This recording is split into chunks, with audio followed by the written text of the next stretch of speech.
Good morning, YouTube. So as you can tell from the title of the video, I am going to go over the top 10 places I've traveled and my advice for you while being there. Well, for those of you who don't know, I did live in Italy for a few months. I was teaching English, so I had the opportunity to travel all over, see a bunch of places, and experience what it's like to live in Europe. If I could tell anybody to do it, I would. If I could go back, I would.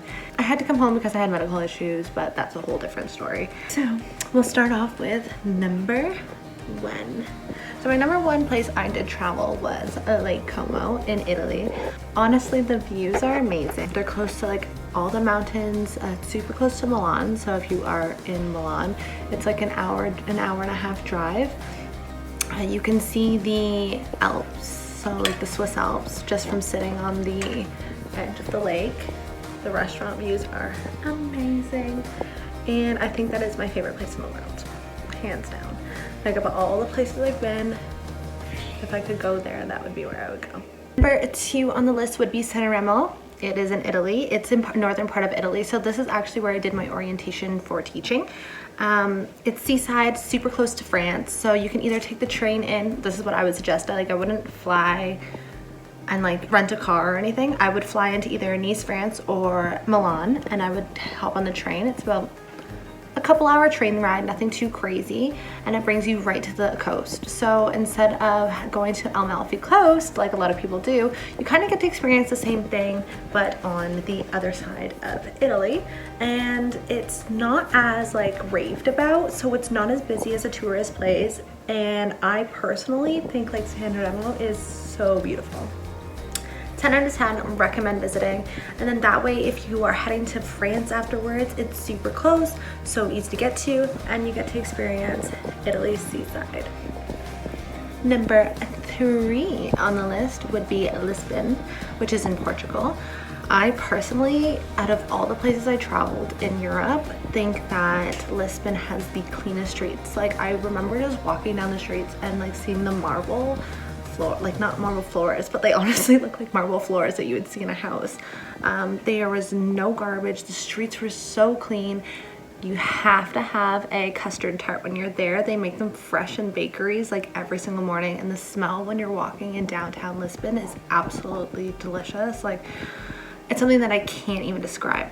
But my advice for you is, if you are traveling to go to a beach, would not be to go to Lisbon. I was there in August, so the temperatures were like 40 degrees and the sea was absolutely freezing. So it didn't matter how warm it was outside, what time of the year it was, the sea is freezing. And like, the locals are all swimming in it like it's nothing. Have some serious balls because it is so cold. Not a beach place, but it is an absolutely breathtaking experience. So check out Lisbon. Number 4 on my list would be Rome in Italy. So I do have some advice for you if you are planning on attending Rome. Don't let people put anything on your wrist, on your head, nothing. So if you are going to see the Spanish Steps, so the Colosseum, stuff like that, there's always people standing outside and they're trying to put bracelets on your wrists, hats on your head to sell them. The thing is if these people actually get the chance to put something on your wrist or your head, you have no choice but to buy it. And when I say you have no choice, like, you literally have no choice. They'll haggle you and harass you, and it will cause a problem until you purchase what they are asking you to buy. So as long as you don't get any of those items on your body, you're golden. No one really bothered me at the time. Like, by the time I went to Rome like on my last few weeks of being in Italy. So I was like super tanned. I kind of knew the language. I understood the language completely. So no one really haggled me like that. But if you look like a tourist, you look like you're standing around taking pictures, you're with your friends, I was by myself, and you just look like you're not from there, you will get haggled. My other advice is, if you are going to Rome and you are going to the Colosseum, is to get there early in the morning.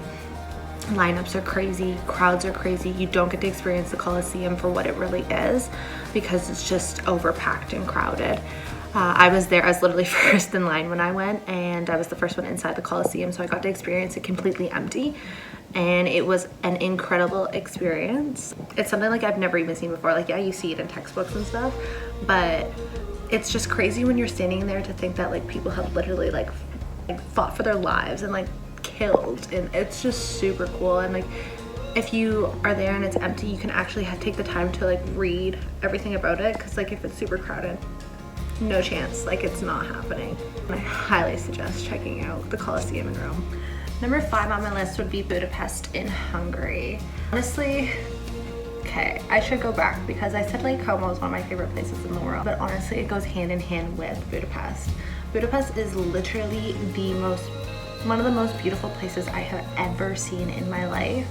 Like the architecture is incredible, the views are amazing, and my advice is to get an Airbnb in the heart of the city. That's what I did, and I felt like I was actually immersed in living there. Like I could have packed up and moved to Budapest in a heartbeat. Everything's within walking distance if you are right in the downtown, and you get the full experience of living there. I can't even explain to you the views. Like it's definitely a place you need to visit.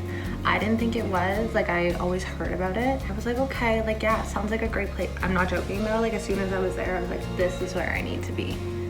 It is amazing. 6 on my list is Siófok in Balaton in Hungary as well. The freshwater lake here is something like I've never seen before in my life. It's absolutely worth seeing. Like it's stunning. You think like the sea is blue, but I have never seen a lake that was this blue in my life. My advice to you is to catch a train from Budapest into Siófok. It's a couple hours. I don't even think it's a couple, I think it's genuinely like an hour and a half to get here, and it's worth it. Number 7 on my list is Barcelona, Spain. My advice to you is do some research before you book where you're staying here.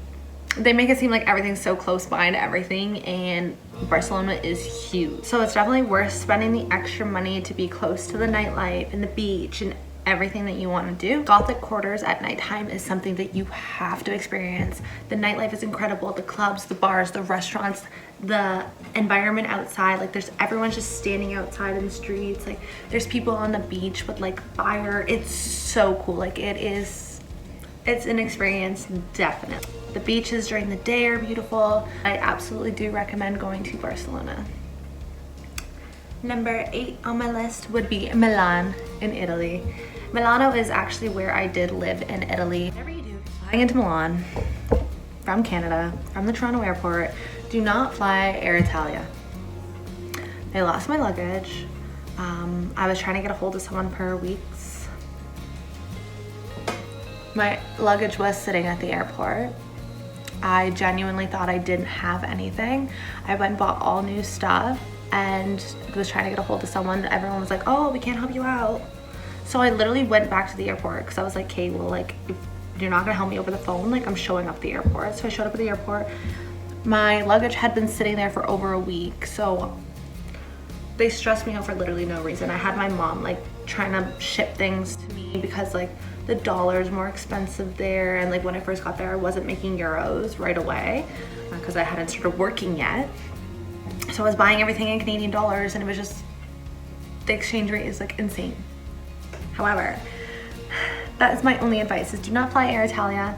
Fly something else. It's worth the extra $100, I promise you. Our Milan is you definitely are gonna go see the Duomo, and you're gonna go see the shopping centers, and you're gonna put your foot on the balls and spin around 3 times. Those are things that you naturally do when you are in Milan.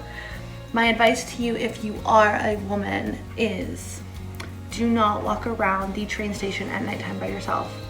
It is the most dangerous place in Milan, and if you are foreign and you look like a foreigner, it's not a good place to be. Just be aware of your surroundings, that is all. You can catch a performance at Teatro alla Scala. I highly recommend it. They have amazing ballets, great theater performances, and it's really cool experience. The theater is like a super old theater. Honestly, Italy is something that will always have my heart. It's every place. I wish I could put every place I went in Italy on this list. It's phenomenal. It has my heart. Like I feel like I belong there more than I belong here. My 9th place on my list is Dublin in Ireland. My advice to you is dress warm. So when I had went, it was August, and I went from 40-degree weather in Spain and Italy, and it was so hot.